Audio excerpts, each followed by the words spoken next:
Hello, I'm Reverend Karen Davis at First Christian Church. If I were to tell you that this is real, you might wonder, you might want to touch it to see if it is or not. And fortunately, because it isn't a live plant, I can touch this cacti and not get little prickly thorns in my finger. Sometimes when we are told something, we want to see for ourselves. If we see a sign that says wet paint, probably 9 times out of 10, we're going to go up and touch it to see if it really is wet paint.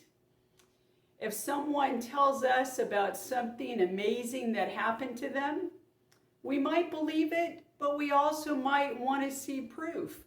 We might want to know for certain that what they're telling us is true. Well, in these days and weeks after Easter, we are posed with that question. Do we believe the resurrection? Do we believe that Jesus is in our midst? As we look at the lectionary passage for the first week after Easter, most years it turns out to be from the Gospel of John, chapter 20, verses 19 through 31.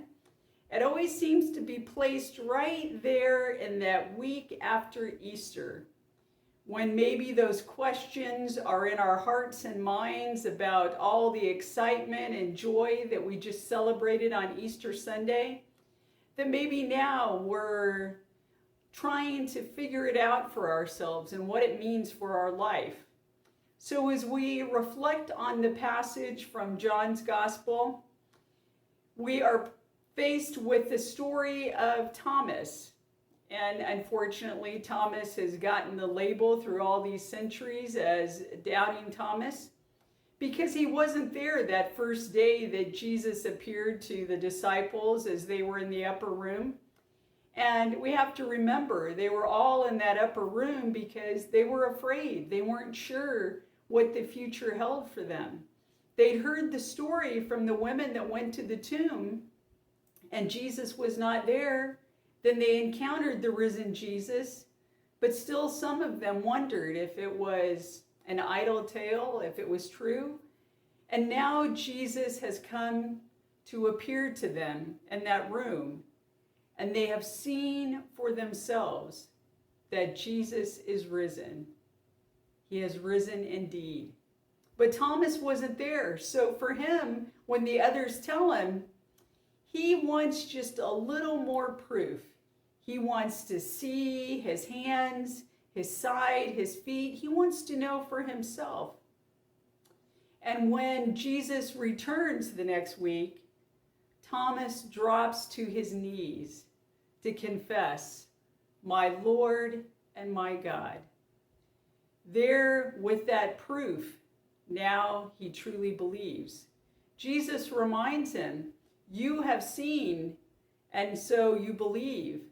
But blessed are those who have not seen, yet still believe." I invite you this week to think about your own life. What sort of proof do you need to believe that God is at work in the world? What concrete evidence do you need to believe that God is doing something amazing to resurrect your life, to resurrect your community, the world, to make a difference? Have you seen God at work in the world? Do you have eyes and an open heart to see where God is at work? It may not be where you think or in ways that you expect, but God is at work. Our risen Lord is among us, and Christ's power and presence is making a difference. May you reflect upon your own belief, your own faith, and may you have eyes of faith to see that God is at work in the world, doing amazing things. And may it begin in your own life, that God brings about great joy, hope, and anticipation of all that is yet to be.